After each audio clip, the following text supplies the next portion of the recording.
In this video, we are crossing the Shan Mountains of Central Asia into mainland China. I am tracking an alignment of cities and places forming a big circle, which starts and ends at Amsterdam Island in the South Indian Ocean. My name is Michelle Gibson. Next on the alignment is Urumqi, the capital and largest city of China's Uyghur Autonomous Region in Xinjiang. It was a major hub on one spur route of the ancient Silk Road, the world's most significant trade routes that linked east and west for thousands of years, and is a location on a modern project linking these ancient trade routes. As I mentioned in the last video, we are in the historical region of the ancient Uyghur Empire. I read several of James Churchward's books about what he discovered about Mu, also known as Lemuria, several years ago before I came into awareness of what I am sharing with you in this video. He describes the vast Uyghur Empire as wealthy, advanced, and powerful. This is a picture of one of his maps. Most of the Uyghur people are Muslim, and their language is related to Turkish. I also want to point out the very large colonnaded building in the background of this photo. And culturally, they are more aligned with the other countries of Central Asia than China. Ancient ruins are all around Urumqi. In particular, I want to focus on some noteworthy sites found between Urumqi and Turpan, connected by a modern rail line. The ruins of Jia-Ohe ancient city are found near Urumqi. These are considered what's left of the world's oldest, largest, and best preserved city of raw earth buildings. It is interesting to note that the northern part of the site was reserved for Buddhist temples and stupas. This is said to be a Buddhist stupa at the Jia-Ohe site.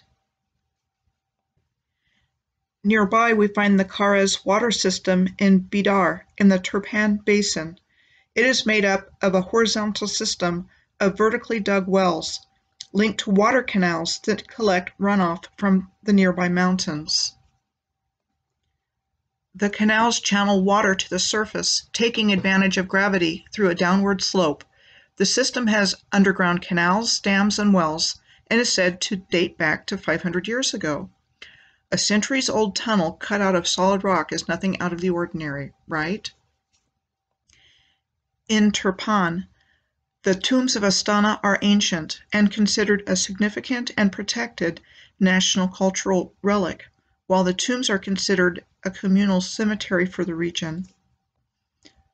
This mummy is found there. Mummy? Aren't we only taught about mummies strictly being an Egyptian thing? Well, they are here too. Many mummies have been found in the Tarim Basin west of here in the Xinjiang region that date back thousands of years. This one is known as the Beauty of Lulan. Besides mummies, the Bezeklik Thousand Buddha Caves are also found in Turpan, a complex of 77 rock-cut cave grottos dating from between the 5th and 14th centuries, and which are located in the Flaming Mountains of China, shown in the photo on the left, which is compared with the Grand Canyon in northern Arizona on the right. The Iman Minaret is here, said to have been built in 1777 in honor of the heroic general from Turpan, Iman Koha. It is the largest existing old tower in Xinjiang. Compared for similarity with the Islam Koha complex in Khiva, Uzbekistan, said to have been built in the early 1900s, and named after Islam Koha, Prime Minister of Isfandiar Khan. Not an exact architectural match, but the shape of the tower is similar, as well as the arch of the entryway. There is a distance of 2,375 miles, or 3,822 kilometers, between the two places. And what about that shared name of Koha? So, as in previous videos in this series, we find Buddhism here, as well as Islam. To be clear, I believe all of this is connected to the advanced ancient worldwide civilization and not separate as we have been taught to believe. I see Islam in its original form being about sacred geometry and natural law, and very much a part of this original ancient civilization. Next, we come to the Altai Mountains, a mountain range in Central and East Asia where Russia, China, Mongolia, and Kazakhstan come together. I have chosen this photo of the Urumqi Quiet Zone Nature Park in the Altai Mountains because of what looks to be earthworks in the middle of the picture and the S-shaped river bend in the foreground, both of which are signature features of the ancient advanced civilization.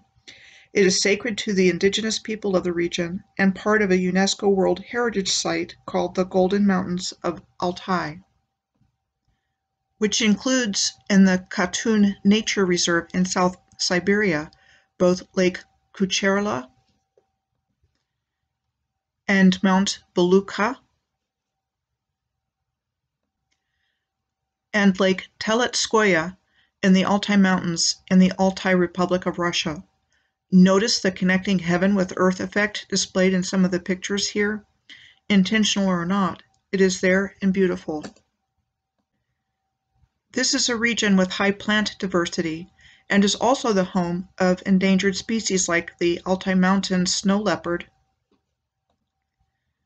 and the Altai argali, the largest wild mountain sheep in the world, with the largest horns. Unfortunately for them, this magnificent feature makes them the crown jewel of sheep hunters' trophy rooms.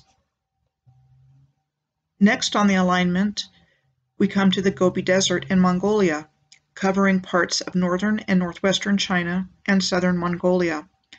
It runs 500 miles, or 800 kilometers north to south, and is 1,000 miles, or 1,600 kilometers southwest to northeast. It was part of the great Mongol Empire that we are taught about in our history books, said to have been formed when Mongol tribes were unified under Genghis Khan in 1206. I am believing at this time this is not true history, but let us see what else we find on the alignment. This is a national hero after all. No disrespect intended, but some things just don't add up. Where the desert is widest at Boston Lake, the largest freshwater lake in the Bayan-Golan Mongol Autonomous Region of Xinjiang,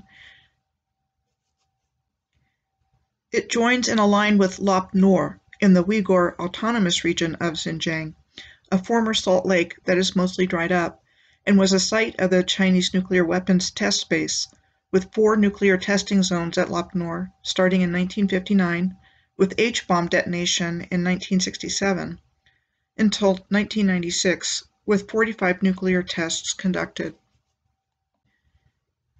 Before I leave this region, I would like to include mentioning that the Gobi Desert extends from the foot of the Pamir Mountains. They are mostly in Tajikistan and are at the junction of the Himalayas with the Tien Shan, Karakoram, Kunlun, Hindu Kush, Suleiman, and Hindu Raj mountain ranges. The Pamir Mountains are among the highest in the world, and since Victorian times have been known as the roof of the world. Please note what looks like masonry in the left foreground of this photograph taken in the Pamirs.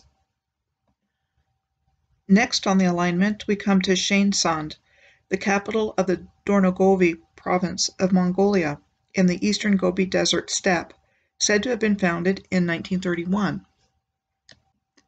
and is a stop on the Trans-Mongolian Railway. This is the railway station of Sainshand. Yes, it is a railway station, but this is a substantial building size-wise, with the architectural flavor of other grand railway stations around the world, including Grand Central Station in New York City, Antwerp Station in Belgium,